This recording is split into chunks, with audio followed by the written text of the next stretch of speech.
foreign aid bill is now law. President Biden signed the $95 billion package hours after it cleared the Senate. The majority is earmarked for the wars in Ukraine and Israel. But despite the passage, President Biden took aim at Republicans who stalled those spending plans. Russia has ramped up its airstrikes against Ukrainian cities and critical infrastructure, rained down munitions on you brave Ukrainians defending their homeland. And now America is going to send Ukraine the supplies they need to keep them in the fight. CBS News Chief White House correspondent Nancy Cordes and CBS News congressional correspondent Nikole Killion. They keep following the latest on both ends of Pennsylvania Avenue. But we begin with Nancy, who's at the White House. Nancy, thanks for being here. So the president has signed this foreign aid package. What's the mood inside of the White House after this long process? I'd say relief on one hand and, an urgency to get this aid out the door. In fact, they announced today that some of the aid is going to be going out the door right away because these are elements that are already in the U.S. national stockpile that can be sent to Ukraine right away. But frustration as well, because as the National Security Advisor Jake Sullivan put it today, Robert, the Ukrainians have lost some ground because this took 6 months to pass the U.S. House and then the Senate. And as a result of that, he said that Ukraine is going to have to dig itself out of a hole and basically get back to where it was because it had to make do with less artillery. They did also announce or confirm that the U.S. is now providing long-range ATACMS missiles to the Ukrainians. That's something that the Ukrainians have been asking for basically for 2 years. They say they are now giving those to the Ukrainians, but with the stipulation that those have to be used on Ukrainian territory, cannot be used to fire onto Russian territory. Let's listen, Nancy, to what President Biden had to say about the Israel component of this legislation. And with this aid, the United States is going to help replenish Israel's air defense and provide other critical events so Iran can never carry out the destruction it intended with its attack 10 days ago. But at the same time, this bill significantly increases humanitarian assistance we're sending to the innocent people of Gaza who are suffering badly. Nancy, what are you learning from your sources about how President Biden and his top officials are navigating the issue of Israel, Hamas, the protests over Palestine, all at the same time? It's incredibly difficult, Robert, and you have to keep in mind that this is a president who has had a 40-year relationship with the nation of Israel, with Bibi Netanyahu, feels very strongly about standing by Israel, but at the same time acknowledges that the Palestinian people are suffering and has been increasingly vocal about mistakes that he believes the Israelis are making. Obviously, that isn't enough. For protesters around the country, progressives who have criticized his policies. What the National Security Advisor was stressing today was that they have seen a marked increase in humanitarian aid making it to Gaza and specifically to northern Gaza since President Biden essentially delivered an ultimatum to Bibi Netanyahu a couple of weeks ago in a phone call and said, here's what I expect you to do, and I expect you to do it right away. That came in the wake of those World Central Kitchen aid workers being killed in what Israel said was a case of mistaken identity.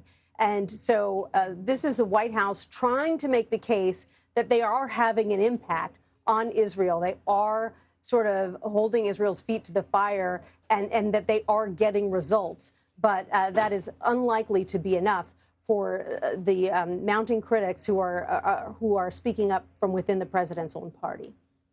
A lot of tough issues, but it looks like a beautiful day at the White House. Nancy Cordes, thank you for your reporting. After signing the foreign aid package, President Biden thanked congressional leaders for working together to get it over the finish line. He said they stepped up and did the right thing. Nikole Killion joins us now from Capitol Hill. Nikole, good to see you. This foreign aid package, never a sure thing on Capitol Hill. How has it changed perceptions, if at all, about House Speaker Mike Johnson? Well, certainly House Speaker Mike Johnson has continued to tout the passage of this bill, not only in the House and the Senate, but I think it does speak to the Speaker's creativity, although it took the part of all of the congressional leaders to really move this forward. You had Leader Schumer and Leader McConnell both giving each other a pat on the back and talking about how they worked very closely together, strategizing to get this over the finish line. But, also giving that space to Speaker Johnson to do what he needed to do to try to get this passed. You recall that the Senate actually passed this national security supplemental much earlier this year, and then it sat over in the House mostly because of opposition from a number of House Republicans, specifically to that Ukraine aid component. And so what we saw as a result is that Speaker Johnson kind of had to get creative. He broke this up into 4 kind of bite-sized pieces for members, knowing that some would support some components of it and some wouldn't. So that is why you saw that package broken up in the House. But when it came back to the Senate, it was rebundled together. And we've seen the Speaker take similar approaches, even with the continuing resolution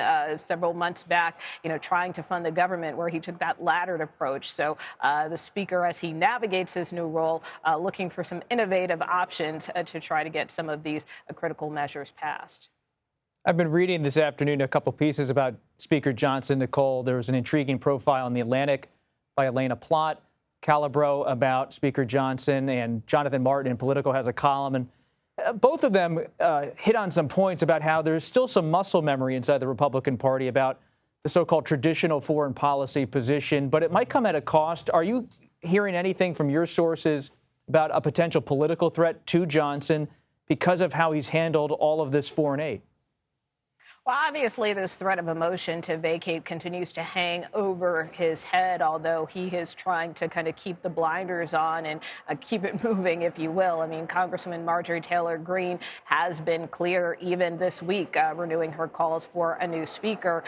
But keep in mind, in terms of many of the Republicans I've talked to and Democrats, there doesn't seem to be a lot of appetite to, have a sequel to that 3-week drama that we experienced last fall with the ouster of Kevin McCarthy. Also, many members continue to make distinctions, calling Speaker Mike Johnson a good man. And while they don't necessarily agree with his approach, obviously there were some personality conflicts and differences with McCarthy, which is why all Democrats kind of went along with ousting him and Republicans as well. This time around, there seems a willingness on the part of some Democrats potentially to throw Speaker Johnson a lifeline if it comes to it, but also, again, the Republican conference as a whole, when you talk to many members, many of them are concerned about the political implications if Congresswoman Greene were to move forward on this motion to vacate. And Nikole, very quickly, any update on TikTok?